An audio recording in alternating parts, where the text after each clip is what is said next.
Aujourd'hui, nous allons voir comment faire une outro pour tes vidéos YouTube sans aucun matériel, sans logiciel. Tu vas voir, c'est très facile, c'est parti maintenant. Hey, bonjour à toi, comment vas-tu? Bienvenue sur cette chaîne. Si tu ne me connais pas, je m'appelle Bertrand Souhé, je suis créateur de contenu depuis des années et je te donne des conseils pour arriver à développer ta chaîne, développer tes contenus, mais aussi faire tout un tas de contenus à côté, comme du podcast, comme du blog, comme gérer Instagram, etc.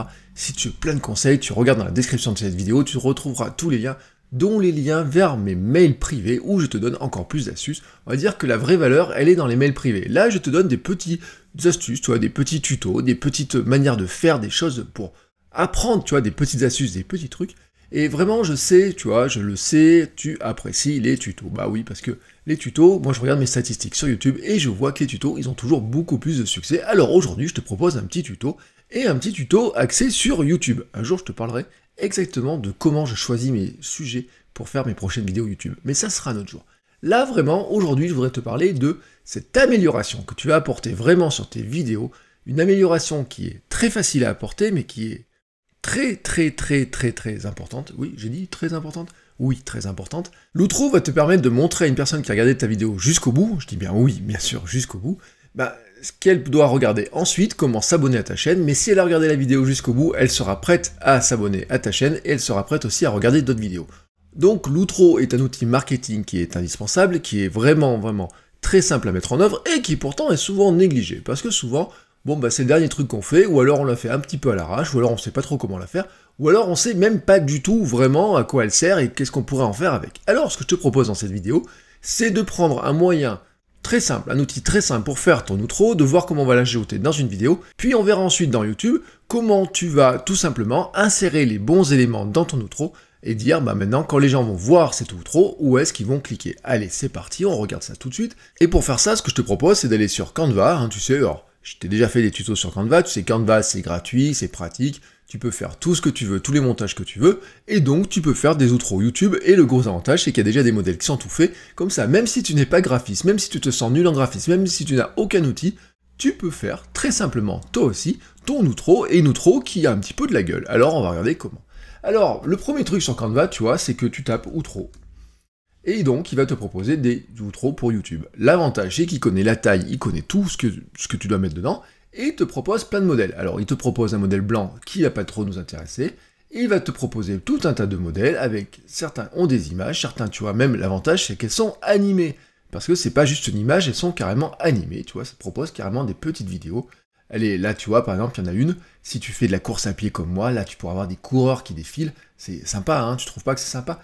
Mais je sais pas si c'est vraiment la plus intéressante, tu vois, sur le plan marketing. Alors, on pourrait continuer à descendre comme ça, on pourrait regarder un petit peu, tu vois, ce qu'il y a dessus, et tu vas voir qu'il y a plein de types d'outros qui sont totalement différents, avec des merci pour avoir regardé, quoi regarder ensuite, ajoutez-vous, suivez ma communauté ou quoi que ce soit. Et tu vois, là, on a des trucs qui sont intéressants, il y a des zones qui sont marquées, abonnez-vous, etc. Alors, c'est à toi de choisir celle qui te plaît plus dans le style. De toute façon, tu peux tout modifier, hein, donc ça, c'est pas vraiment un problème. Si tu veux mettre des petits chiens, tu mets des petits chiens. Si tu veux des petites zones de boutons, tu mets des petits boutons. Tiens, tu vois, moi, ça, c'est un truc, c'est ce qui ressemble à ma chaîne, hein, c'est ce que j'ai sur ma chaîne, ça ressemble un petit peu à un truc un petit peu comme ça. Voilà, ça peut être un moyen, tu vois, que tu peux prendre, qui est pas mal. Et pourquoi c'est intéressant? Parce que tu vois que, en fait, ce qui est vraiment pas mal dans ce modèle-là, c'est que tu as finalement deux zones de vidéos, là. Tu vois, tu as deux zones de vidéos, et puis là, tu aurais une zone où tu pourrais mettre ta petite trombine, ta petite tête, pour que les gens s'abonnent à ta chaîne. Et on va voir comment on fait ensuite. Alors, on va prendre ce modèle-là, tout simplement, et on va regarder maintenant comment on peut le personnaliser. Alors, sur Canva, c'est tellement simple que je ne vais pas aller trop vite. Tu vois, enfin, je ne vais pas prendre trop de temps. Là, tu peux modifier le texte. Abonne-toi à ma chaîne. Et on va pouvoir dire une vidéo tous les samedis. Si cette espèce d'image-là ne te plaît pas forcément, tu peux l'enlever, tu peux la modifier. Là, on va dire qu'elle te plaît, je vais la garder. Et ici, il y a deux zones qu'on va laisser ici, parce que là-dedans, on pourra mettre les vignettes des autres vidéos qu'on veut voir. Donc cette zone-là, on va vraiment la laisser. Par contre, tu pourrais, si tu veux, mettre un petit peu de texte. Par exemple, je vais te montrer un truc qu'on pourrait faire. On va ajouter un petit bout de texte, et on va dire, hop, on va mettre un petit bout de titre, ici. On va positionner ce titre ici. On va réduire la taille, parce qu'il est vraiment trop gros. On va essayer de mettre une police qui ressemblerait à du script, ça fera une espèce de style un peu... hop, on va appeler ça, on va faire comme ça, on va grossir ça, tu vois. Et on va dire, sur le même sujet... Bon, après, je suis pas certain que la police te plaise, tu vois, mais tu mets la police que tu veux. Et puis, on va chercher, donc ça, on va le dupliquer. Donc, je fais un copier-coller, tu vois, tout simplement. Et ici, on va mettre un truc, on va dire...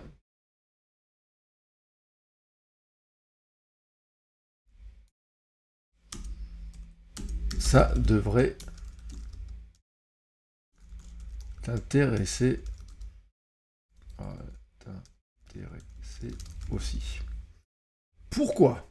Alors, la différence entre les deux, pourquoi je fais ça? Le premier, celui-là du haut, sur le même sujet, c'est toi qui vas choisir la vidéo que tu vas faire apparaître. On va pouvoir mettre une playlist ou une vidéo que tu as envie que les gens voient et qui sont sur la même thématique que la vidéo qu'ils viennent de voir. Ça devrait t'intéresser aussi, on va laisser faire l'algorithme de YouTube pour proposer à ton visiteur une vidéo que YouTube juge intéressante pour lui en fonction, en fait, tout simplement, de ce qu'il a déjà regardé et ce qu'il pourra apprécier sur ta chaîne. Donc on va le laisser vraiment faire de cette manière-là. Alors, pour que ça soit un peu plus joli, ce qu'on va maintenant faire, on va mettre un petit élément, on va chercher une petite flèche, tu vois, on va chercher un élément dans les flèches, on va regarder si on trouve quelque chose. Élément, on va regarder si on trouve une flèche. Alors, l'avantage, c'est que tu cherches arrow comme petite flèche, voilà, tout simplement. Et on pourrait trouver une petite flèche, tu vois, par exemple, celle-ci, elle est gratuite. On va la faire, on va la positionner là où on veut, on va faire une petite rotation comme ça. Voilà, elle est vraiment trop grosse, tac, tac, tac. Hop, on va la mettre ici. Elle est encore un peu grosse, voilà, elle est vraiment trop grosse. Je suis pas sûr certain d'avoir pris la plus jolie des flèches, en fait, je t'avoue. Mais c'est pas grave, on a pris ça, on va continuer comme ça. Ensuite, tu prends une deuxième, tu fais un truc dans le genre là, tac, tac, tac, tac. On repositionne un petit peu le bout de texte, tu vois, on continue un peu les rotations, hop. On va dire, voilà, ça ressemble à peu près à ce que je voudrais faire, tu vois, bon, on va laisser ça comme ça. Quand tu as terminé, maintenant on en a terminé pour Canva, tu fais un truc tout simple, tu fais download, et tu télécharges l'image en format PNG, comme ça tu récupères l'image PNG directement sur ton ordinateur. Nous allons maintenant vérifier que l'image est bien là. Hop. Magnifique, mon image est là, j'ai plus qu'à l'intégrer dans mon logiciel de vidéo.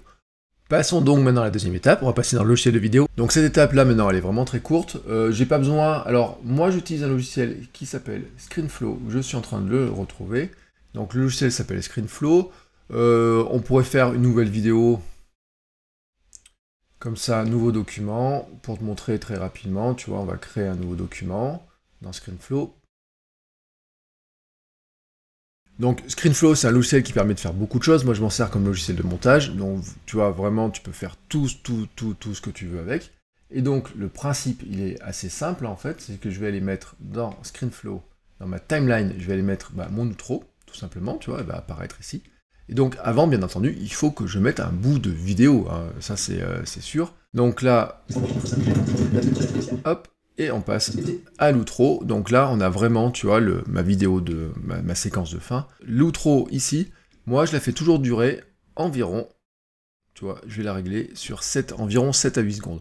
Toujours la même longueur, c'est juste une question, tu verras, c'est que c'est plus facile ensuite, à la fin, quand tu vas vouloir ensuite faire beaucoup de vidéos. Alors bien entendu, tu pourrais rajouter du son, tu pourrais rajouter des bruitages, tu pourrais faire tout ce que tu veux, là c'est vraiment à toi de faire ensuite ton montage vidéo comme tu veux. Quand tu as terminé, bien sûr, tu exportes ta vidéo, et on va se retrouver ensuite sur YouTube pour voir ce qu'on peut en faire. Bon, pour la suite de cette vidéo, on va se retrouver maintenant dans le YouTube Studio. Tu connais le YouTube Studio, c'est là que tu peux modifier tes vidéos, donc le début est vraiment toujours de la même manière. Tu peux ajouter un titre, tu peux ajouter une description, choisir ta miniature, mettre tes playlists, bon, tout ça tu connais par cœur. Les autres options, tu connais par cœur aussi. Ici, rien ne change. Ensuite, monétisation, ça dépend si tu en as. Éléments vidéo, c'est là que ça devient intéressant. Ici, tu as tout simplement ajouté un écran de fin. Alors tu vois qu'il y a deux boutons, importer à partir de la vidéo ou ajouter. Tu as des petits modèles qui existent. Ce que je te propose, c'est de voir exactement comment ça fonctionne si tu le faisais manuellement. Et ensuite, on verra comment tu pourrais le faire avec un modèle qui existe déjà. Donc là, tu vois exactement où ça apparaît. Donc tu sais que c'est à ce curseur-là, à peu près 31 secondes, qu'il faut que je fasse apparaître mes éléments. Premier élément que je vais passer, c'est le s'abonner. Donc le s'abonner, en fait, c'est ma petite trombine, hein, voilà, tout simplement. Donc on va le repérer, on va le mettre au bon moment, tu vois, comme ça. Et puis on va le placer exactement à la place de ce fameux petit espace qui avait été créé comme ça. Ensuite, je vais ajouter un deuxième élément. Et ce deuxième élément, ça va être une vidéo en particulier. Cette vidéo en particulier, ça sera par exemple une vidéo spécifique que je vais choisir dans celle que j'ai déjà publiée. On va dire au pif celle-ci, parce que je trouve qu'elle concerne bien. Donc tu vois, il la place ici. Donc on va aller la mettre exactement dans la zone qui correspondait. Et ensuite, on va réduire le temps, tu vois, pour que ça corresponde bien à mon outro. Et puis ensuite, on va rajouter un troisième élément, qui là, c'est toujours une vidéo, et dans ce cas-là, en fait, on va faire un contenu adapté au spectateur, qui est ce qu'on va dire que YouTube, on va lui laisser choisir ce qu'il va proposer au spectateur. Mais en fait, suivant ce que j'avais choisi, j'aurais pu mettre autre chose, hein. Ça dépendait vraiment de la décision que je prends au moment où je fais mon outro. Donc, ici maintenant, j'ai bien rempli mes 3 zones, tu vois, comme ça. Et donc, si la vidéo, quand elle va se lire, on aura bien ici les 3 zones qui seront remplies avec les éléments. Et comme ça fera exactement le rendu que je veux. Alors bien sûr, tu peux choisir les éléments, hein, tu vois, dans les éléments que tu mets, tu peux avoir une playlist, si tu veux mettre sur une playlist directement. Par exemple, ici, hein, sur le même sujet, je pourrais effacer, tout simplement, et rajouter plutôt un élément qui soit une playlist, parce que j'ai des éléments de playlist qui sont pareils, et ça correspond, tu vois. C'est pour ça que je suis resté un petit peu vague, là, sur le même sujet. Vraiment, tu vois, je suis resté un petit peu vague. Et ça devrait t'intéresser, est aussi assez vague, hein, comme ça, donc quelque part, je peux remplir un petit peu avec les éléments que je veux, tu vois, avoir toujours la même fin, et puis remplir avec les éléments que je veux. Quand ça c'est fait, quand ta vidéo sera publiée, et ben tout simplement, tu auras les éléments qui vont apparaître. Ce que je te propose, c'est qu'on aille vérifier. Alors, comment vérifier? Si tu regardes dans la preview, là, tant que la vidéo n'est pas publiée, tu peux pas la voir. C'est en fait, à ce moment-là, tu vois, je vais la mettre en non répertorié, c'est-à-dire qu'elle sera pas visible, personne ne va la voir. Donc ma vidéo maintenant elle est non répertoriée, donc tu vois, il n'y a personne qui la voit, il n'y a que nous qui la voyons, la monétisation, on s'en moque, on va la désactiver, ça va éviter que ça nous mette un petit peu le bordel dedans. Et puis ce qu'on va faire, c'est qu'on va aller voir la vidéo, mais en mode public, en fait, la regarder sur YouTube directement, voir si nos encarts se sont bien insérés. Alors, on va aller directement à la fin, parce que le début ne nous intéresse pas, on va aller à la fin, on va charger, tu vois, et on va aller voir si là, ça marche. Et là donc, on a la vidéo, on fait lecture, tac. Et comme tu peux le voir, ici, j'ai bien ma petite tête qui apparaît, alors tu vois que le calage est presque bon, ici mon calage est parfait, tu vois, les deux calages sont parfaits, avec une vidéo, avec ma playlist tuto de création, et une vidéo entretien le feu pour avancer, celle-ci, c'est YouTube qui l'a choisie parmi les vidéos de ma chaîne qui doivent le plus m'intéresser. Ainsi, tu vois, j'ai bien l'outro tel que je veux, alors tu vois que là, c'est pas tout à fait calé, mais tu peux retourner dans ta vidéo, remodifier le calage exactement, qui suffit de retourner tout simplement sur ta vidéo, et là, tu vas retrouver les outros, tu vois, écran de fin, tu peux le modifier à tout moment, et revenir replacer les éléments. Par exemple, celui-ci qui était un petit peu bas, tu peux le replacer pour mieux le repositionner, et tu fais enregistrer. Donc ça, tu vois, comme ça, tu peux arriver à caler exactement tous tes éléments, et une fois que c'est bien calé, on va passer à l'étape suivante, c'est-à-dire que maintenant on va s'en servir comme modèle. Alors pour s'en servir comme modèle, ce que j'ai fait en fait, c'est que j'ai importé la même vidéo, parce que comme ça m'évite d'en faire plein. Donc la vidéo est importée, tu connais le principe, élément de la vidéo, et là maintenant, de faire importer à partir de la vidéo. Qu'est-ce qui va se passer? En fait, il va me proposer des vidéos où j'ai déjà en fait un écran de fin, voilà, tout simplement. Et donc je vais prendre mon écran de fin de ma vidéo précédente, hein, celui-ci, celle-ci. Et donc là, tu vois, les éléments sont placés, et ils sont vraiment placés, y compris d'ailleurs avec le temps par rapport à la fin. C'est pour ça que je te dis que c'est important dans tes vidéos de toujours mettre le même temps, tu vois, tu vas gagner vraiment du temps. Alors tu pourrais mettre une outro qui fasse des fois 10 secondes, des fois 5 secondes, 7 secondes suivant ta musique, mais en fait, ce qui se passe, c'est que comme ça, tu gagnes énormément de temps, et si tu as toujours le même écran, tu vois, tout ça, c'est déjà calé. Le s'abonner, moi, il ne bouge pas. Contenu adapté au spectateur, il bougera peut-être pas. La playlist, peut-être qu'elle va bouger, mais dans ce cas-là, tu peux la modifier. Mais tu n'as pas besoin de replacer à chaque fois les éléments. Ils sont déjà tous placés pour toi. Et si ton temps de outro est toujours le même, et en fait, tu gagnes énormément de temps parce que comme ça, tu peux faire cette étape-là en juste 2-3 secondes. Voilà, tu vois, c'est une astuce que je te donne en complément qui vraiment, tu vois, te permet de gagner vraiment beaucoup de temps. Voilà, maintenant tu sais tout sur comment faire une outro, comment la produire sur Canva, comment l'intégrer dans ta vidéo, comment l'intégrer sur YouTube, comment faire un modèle, comment travailler beaucoup plus rapidement grâce aux outros, et comment t'en servir à des fins marketing pour faire connaître tes nouvelles vidéos. Qu'est-ce que tu veux que je dise d'autre? À part, abonne-toi à ma chaîne, à part, laisse un commentaire sous cette vidéo si la vidéo t'a plu et si tu veux avoir des informations complémentaires, si tu as d'autres questions.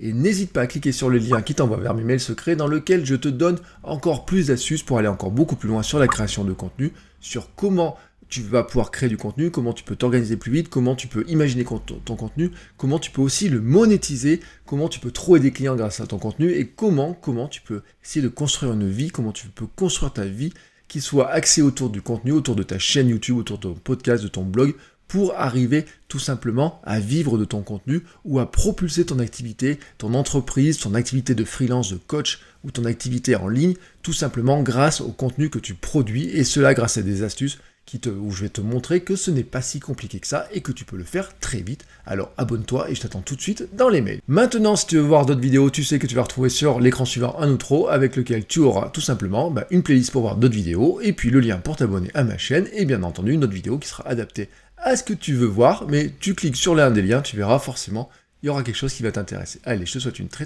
belle fin de journée, teste bien tout ça et je te dis à très bientôt pour une nouvelle vidéo. Ciao!